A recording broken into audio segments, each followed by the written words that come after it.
여러분, 혹시 지금 발밑이 무너져 내리는 듯한 절망감 속에 서 계시지는 않으신지요? 믿었던 사람의 배신, 그것도 평생을 약속했던 남편의 외도라는 사실 앞에 숨을 쉬는 것조차 고통스러운 분들이 계실지도 모르겠습니다. 어제까지만 해도 평온했던 우리 집 거실이 이제는 가시방석처럼 느껴지고, 남편의 얼굴을 마주하는 것만으로도 심장이 내려앉는 듯한 공포와 분노가 치밀어 오를 것입니다. 어디서부터 잘못된 것인지, 내가 무엇을 부족하게 했기에 이런 일이 벌어진 것인지 끊임없이 자책하다가도 곧이어 걷잡을 수 없는 증오가 불길처럼 타올라 밤잠을 설치는 날들이 이어지고 있을 것입니다. 함께 쌓아온 세월이 부정당하는 느낌, 내 존재 자체가 지워지는 듯한 그 비참함은 겪어보지 않은 사람은 감히 상상조차 할 수 없는 지옥일 것입니다. 이 고통 속에서 우리는 묻게 됩니다. 도대체 왜 나에게 이런 일이 일어난 것일까? 나는 이제 어떻게 해야 하는가? 참고 살아야 하는가? 아니면 모든 것을 부수고 떠나야 하는가? 이 갈림길에서 우리는 길을 잃고 맙니다. 이토록 가슴 시린 질문에 대한 답을 2600년 전 붓다와 당시 사람들의 대화 속에서 찾아보려 합니다. 사람 사는 모습은 예나 지금이나 크게 다르지 않아서 그 옛날 인도에서도 남녀 간의 사랑과 배신, 그리고 그로 인한 뼈아픈 고통은 수많은 사람을 잠 못 들게 했습니다. 부처님 당시 배신감에 치떨며 붓다를 찾아왔던 왕비와 하녀, 부유한 상인의 아내와 가난한 농부의 아내, 그리고 질투에 눈이 멀었던 여인들의 이야기를 통해 오늘 우리가 겪는 이 고통의 실체를 마주하고 진정한 자유로 나아가는 길을 모색해 보겠습니다. 첫 번째 이야기는 사위성에서 가장 부유한 비단 상인의 아내 파드마의 이야기입니다. 파드마는 사위성 여인들의 부러움을 한몸에 받는 사람이었습니다. 그녀의 남편은 장사를 하러 먼 타국에 다녀올 때마다 파드마를 위해 값비싼 보석과 향유를 사왔고, 사람들은 그 부부를 보며 천생연분이라 칭송했습니다. 파드마 역시 남편의 사랑을 의심치 않았고, 그 사랑이 영원할 것이라 믿으며 자신의 행복을 남편에게 온전히 의탁하고 있었습니다. 그러던 어느 날이었습니다. 남편이 장사에서 돌아온 날, 짐을 정리하던 파드마는 남편의 옷가지 사이에서 자신이 한 번도 본 적 없는 여인의 머리 장식을 발견했습니다. 그것은 아주 화려하고 요염한 무의들이나 쓸 법한 붉은 깃털 장식이었습니다. 순간 파드마의 손이 덜덜 떨리기 시작했습니다. 의심은 꼬리에 꼬리를 물었고, 그날 밤 남편이 잠든 사이 몰래 그의 뒤를 밟았습니다. 그리고 그녀는 보았습니다. 자신에게는 피곤하다며 일찍 잠자리에 들겠다고 했던 남편이 성 밖의 허름한 주막에서 젊고 아름다운 무희와 술잔을 기울이며 자신에게 보여주던 그 다정한 미소를 그 낯선 여인에게 보내고 있는 것을 말입니다. 파드마의 눈앞이 캄캄해졌습니다. 배신감은 곧장 살이로 바뀌었습니다. 그녀는 당장이라도 뛰어들어가 두 사람을 해치고 싶었지만 몸이 돌처럼 굳어 움직일 수 없었습니다. 집으로 돌아온 파드마는 며칠을 시금전폐하고 울부짖었습니다. 내가 그를 어떻게 섬겼는데, 내 청춘을 다 바쳐 그를 뒷바라지했는데 어떻게 나에게 이럴 수 있단 말인가? 분노는 독이 되어 파드마의 얼굴을 검게 만들었고, 그녀의 아름다웠던 눈빛은 광기로 번들거렸습니다. 견디다 못한 파드마는 머리를 산발한 채 기원정사로 붓다를 찾아가 울부짖으며 물었습니다. 부처님, 저는 억울해서 살 수가 없습니다. 제 남편은 도둑입니다. 제 청춘을 훔쳐갔고 제 믿음을 훔쳐갔습니다. 저 배신자를 어떻게 처단해야 제 속이 시원해지겠습니까?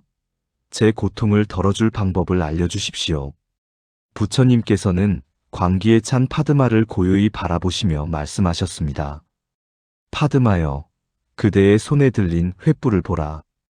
그대는 지금 그 횃불로 남편과 그 여인을 태워 죽이려 하는구나. 그러나 보라, 그 횃불을 쥐고 있는 동안 가장 먼저 타들어가는 것은 누구의 손인가? 파드마가 멍하니 자신의 손을 내려다보았습니다. 비유적인 말씀이었으나 그녀의 마음속 분노의 불길이 이미 자신의 오장육부를 태우고 있음을 깨달았습니다. 부처님께서 다시 말씀하셨습니다. 그대는 남편이 그대의 것이라고 생각하는구나. 마치 창고에 쌓인 비단이 그대의 것이듯 남편의 마음 또한 그대의 소유물이라 여기는구나. 그러나 파드마여, 내 몸조차 내 마음대로 늙지 않게 할 수 없고 내 마음조차 내 뜻대로 기쁘게만 할 수 없거늘 하물며 타인의 마음이 어찌 온전히 그대의 것이 될 수 있겠느냐. 그대가 괴로운 것은 남편의 행위 때문이기도 하지만 더 깊은 곳에는 남편은 반드시 나만 바라봐야 한다는 그대의 집착이 변해버린 현실과 충돌하고 있기 때문이다. 파드마는 그 자리에 주저앉아 통곡했습니다. 남편을 용서해서가 아니라 남편을 내 것이라 여겼던 그 착각이 깨지는 아픔, 그리고 스스로를 태우고 있던 분노의 실체를 보았기 때문입니다. 두 번째 이야기는 코살라국의 왕비였던 말리카 부인의 시녀 수다타의 이야기입니다. 수다타는 궁궐에서 일하며 왕과 왕비의 사랑을 지켜보았지만 정작 자신의 삶은 비참했습니다.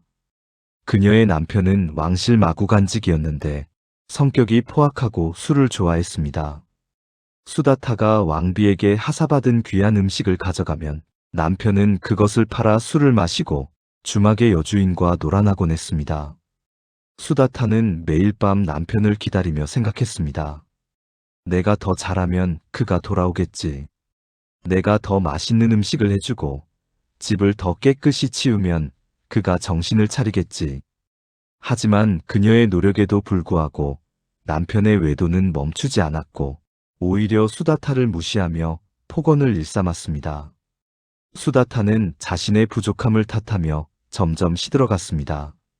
어느 날 붓다께서 왕실의 초대를 받아 공양을 마치고 정원을 거니실 때 수다타가 용기를 내어 붓다의 발 아래 엎드렸습니다. 세존이시여, 저는 전생에 무슨 죄를 지었기에 이런 남편을 만난 것입니까? 제가 아무리 노력해도 그는 변하지 않습니다. 제가 부족해서 그가 밖으로 도는 것입니까? 어떻게 해야 그를 바꿀 수 있습니까? 수다타의 눈에는 자책과 패배감이 가득했습니다. 부처님께서는 수다타의 거친 손을 바라보시며 말씀하셨습니다. 수다타여, 썩은 나무로는 튼튼한 집을 지을 수 없다. 네가 아무리 아름다운 조각을 하고 금칠을 해도 나무 자체가 썩어 있다면 그 집은 결국 무너지고 말 것이다. 그대의 노력은 훌륭하나 그 대상을 잘못 골랐구나. 상대가 받을 그릇이 되지 않는데 귀한 물을 계속 붓고 있구나. 그것은 그대의 잘못이 아니다.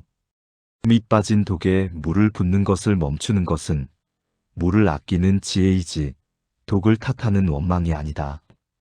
부처님께서는 이어서 단호하게 말씀하셨습니다. 그가 변하지 않는 것은 그대의 정성이 부족해서가 아니라 그가 변할 마음이 없기 때문이다. 그대의 행복을 그 썩은 나무에 걸어두지 마라. 그대가 그를 바꿀 수 있다는 오만을 버려라. 다만 그대가 할 수 있는 것은 그 고통의 사슬을 끊고 그대 스스로 존귀해지는 길을 선택하는 것뿐이다. 수다타는 그제야 깨달았습니다. 자신이 남편을 사랑한 것이 아니라 실패한 결혼 생활을 인정하기 싫어 끊임없이 헛된 희망에 매달려 있었음을 말입니다. 세 번째 이야기는 나이든 바라문 여인 다니아의 이야기입니다. 다니아는 평생 남편을 하늘처럼 받들며 살았습니다. 남편은 학식이 높은 학자였으나 젊은 시절 수많은 여인과 연문을 뿌렸습니다. 다니아는 가문을 위해, 자식들을 위해 그 모든 수모를 참고 견뎠습니다. 이제 머리가 하얗게 센 노년이 되었고 남편은 병들어 자리에 누웠습니다. 그런데 이상한 일이었습니다. 평생 바람을 피우던 남편이 병들고 약해지자 이제야 다니아는 남편을 향한 복수심이 불타오르기 시작했습니다. 병수발을 들면서도 입으로는 저주를 퍼부었고 남편이 물을 달라고 하면 일부러 늦게 주며 과거의 잘못을 하나하나 들추어내어 남편을 괴롭혔습니다. 남편은 괴로워하며 용서를 빌었지만 다니아의 마음속 응어리는 풀리지 않았습니다. 그녀는 자신이 괴물이 되어가는 것 같아 붓다를 찾았습니다. 부처님, 평생을 참고 살았는데 이제 와서 왜 이토록 분노가 치미는지 모르겠습니다. 죽어가는 남편을 보며 고소하다는 생각이 들다가도 그런 제 자신이 끔찍합니다. 저는 죽어서 지옥에 갈 것입니다. 이 끔찍한 미움을 어찌합니까? 부처님께서는 다니아의 떨리는 어깨를 보며 말씀하셨습니다. 다니아여, 그대는 지난 40년 동안 남편이 그대에게 쏜 화살을 뽑지 않고 가슴에 품고 살았구나. 남편이 쏜 첫 번째 화살은 이미 오래전에 지나갔으나 그대는 매일 밤 그 화살을 다시 꺼내어 스스로의 가슴을 찌르고 있었다.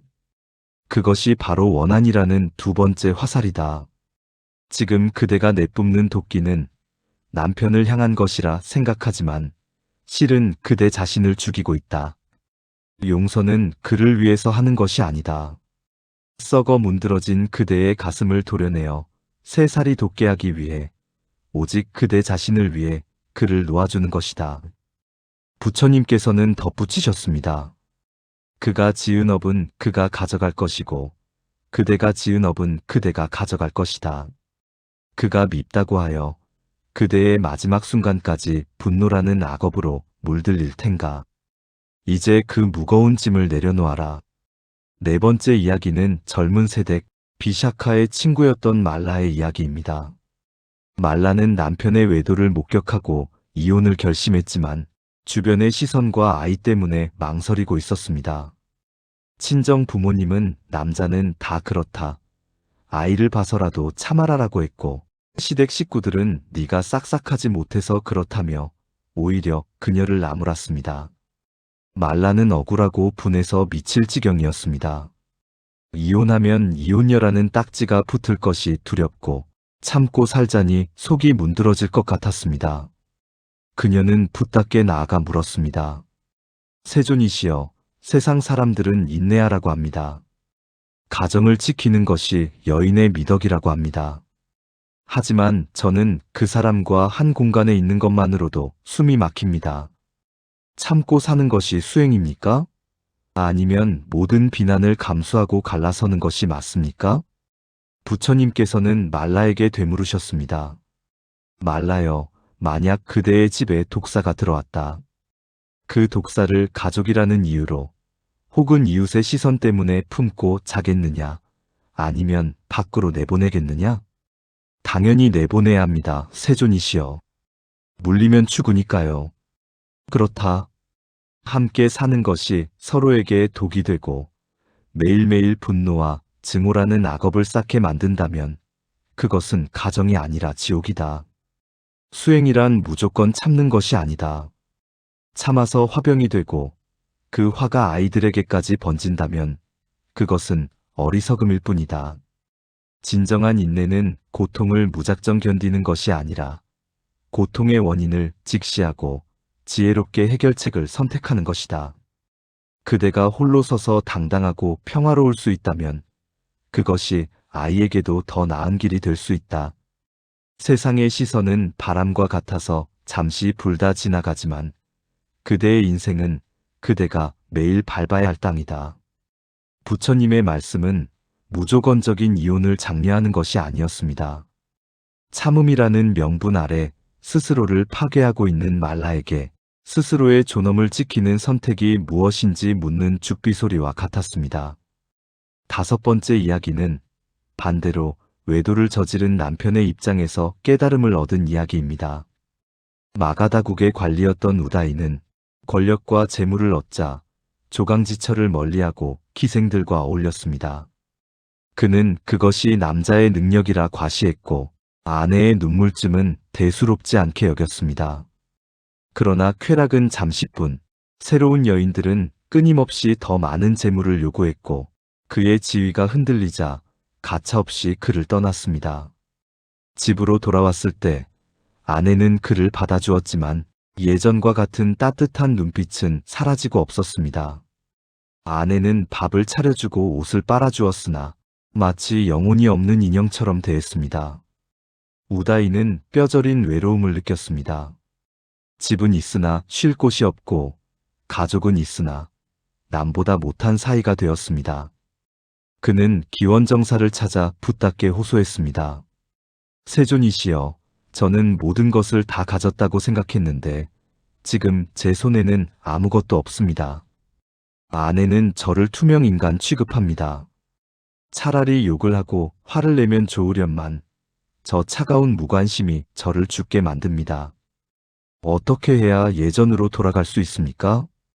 부처님께서는 싸늘하게 식은재를 가리키며 말씀하셨습니다.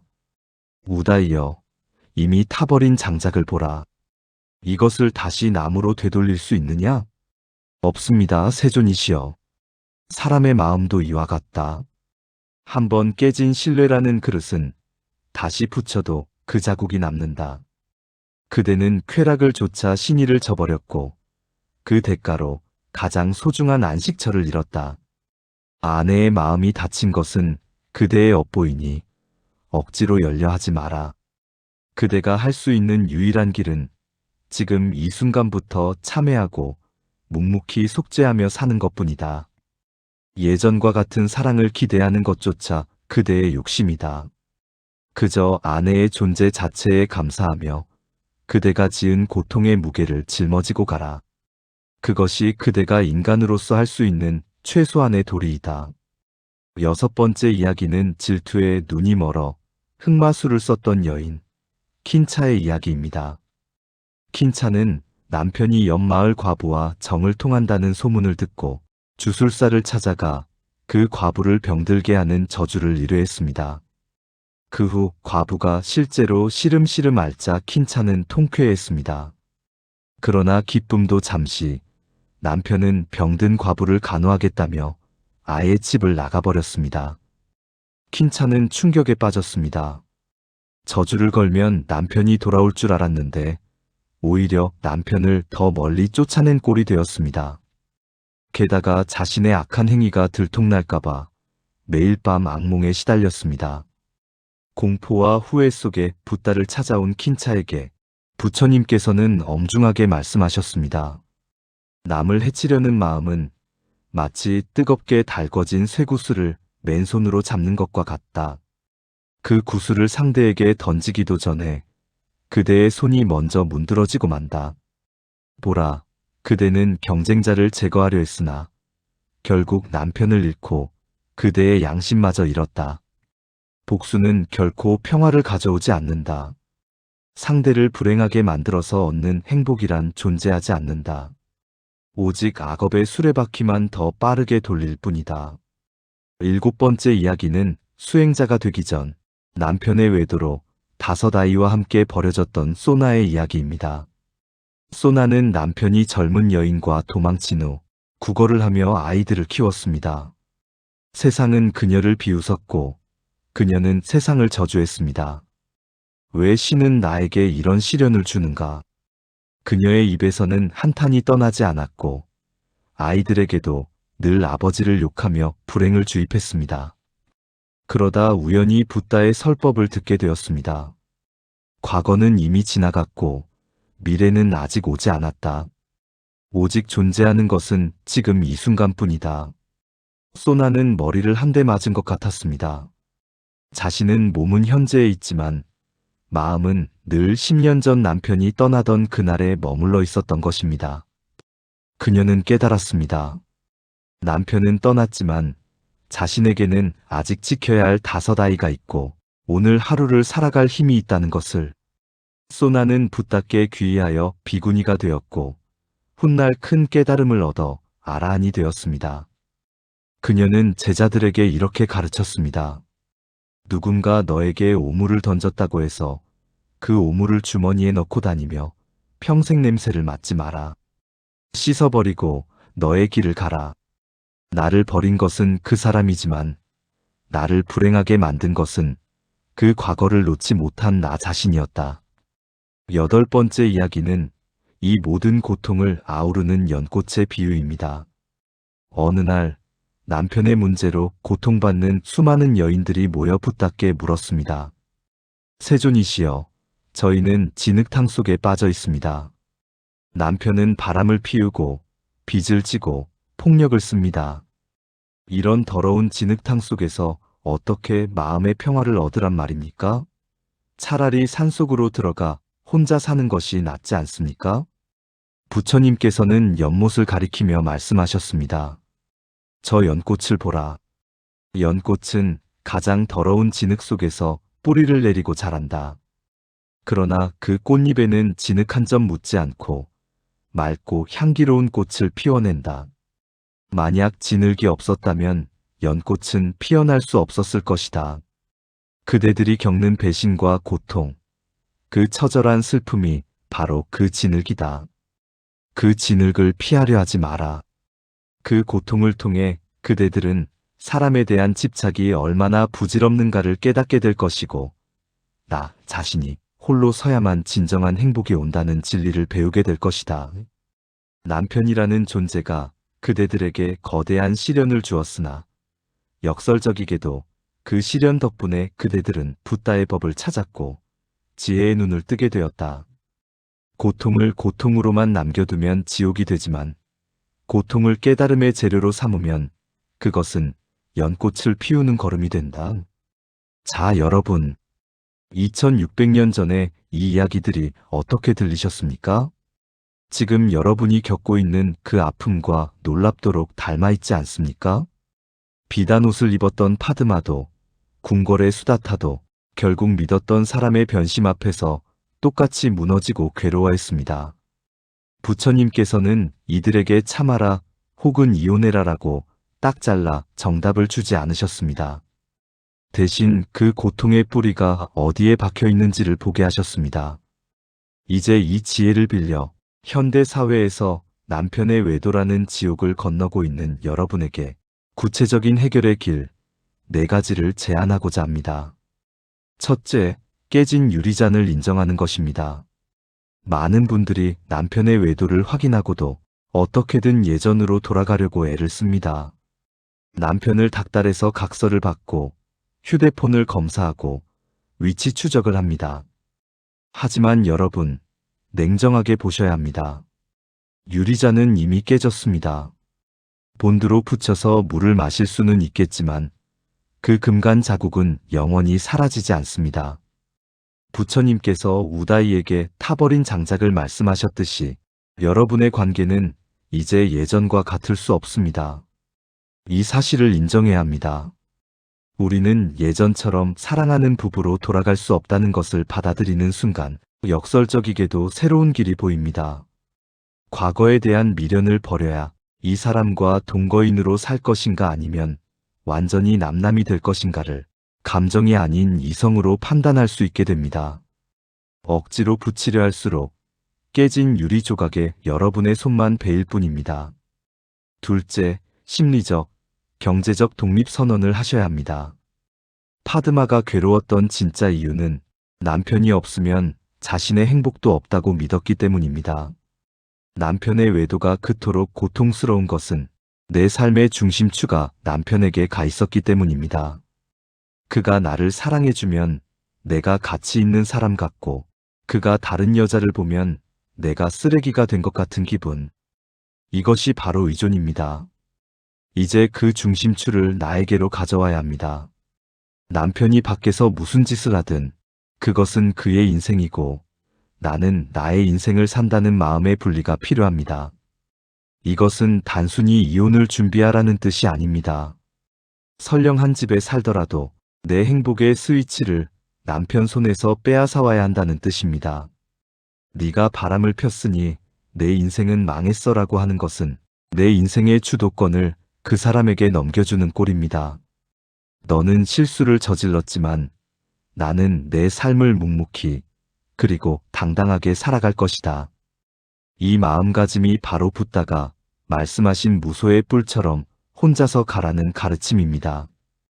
이때 비로소 남편을 미워 죽겠는 원수가 아니라 욕망에 휘둘리는 불쌍한 중생 혹은 같이 사는 하숙생 정도로 객관화해서 볼 수 있게 됩니다. 그래야 숨을 쉴 수 있습니다. 셋째, 선택에 대한 책임을 명확히 하는 것입니다. 이혼을 하든 참고 살든 그것은 여러분의 선택입니다. 하지만 어떤 선택을 하든 그에 따른 대가는 반드시 치러야 합니다. 만약 아이 때문에 혹은 경제적인 이유로 이혼하지 않고 살기로 결정했다면 그때부터는 잔소리를 멈추셔야 합니다. 이미 살기로 결정해 놓고 매일 아침 남편에게 어떻게 그럴 수 있어? 라고 쏘아붙이는 것은 말라의 집에 들어온 독사를 껴안고 스스로를 무는 것과 같습니다. 같이 살기로 했다면 그를 용서해서가 아니라 나의 평화를 위해 그 문제를 덮어두어야 합니다. 반대로 도저히 이 사람과는 살 수 없어 이혼을 결정했다면 경제적인 어려움이나 외로움, 주변의 시선이라는 대가를 감수해야 합니다. 그 대가가 두려워 결정을 미루고 불평만 하는 것은 어리석음입니다. 부처님 말씀처럼 진흙탕이 싫으면 나오면 되고 어쩔 수 없이 머물러야 한다면 그 안에서 연꽃을 피울 방법을 찾아야 합니다. 가장 나쁜 것은 진흙탕 속에 앉아서 왜 내 옷이 더러워지냐고 울고만 있는 것입니다. 결정하십시오. 그리고 그 결정의 주인이 되십시오. 넷째, 아이들을 여러분의 전쟁에 참전시키지 마십시오. 소나가 자신의 불행을 아이들에게 주입했던 것처럼 많은 분들이 남편에 대한 분노를 아이들에게 하소연합니다. 너희 아빠는 나쁜 사람이야. 내가 너 때문에 참고 사는 거야. 이 말은 아이들의 가슴에 대못을 박는 행위입니다. 아이들에게는 아빠가 필요합니다.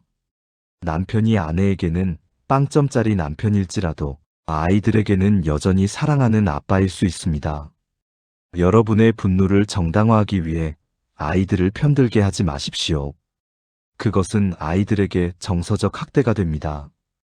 부처님께서 말씀하신 자비는 멀리 있는 것이 아닙니다. 나의 고통이 아무리 크더라도 죄 없는 아이들이 그 불길에 휩싸이지 않도록 지켜주는 것, 그것이 엄마로서 그리고 한 인간으로서 지켜야 할 마지막 자존심이자 자비입니다.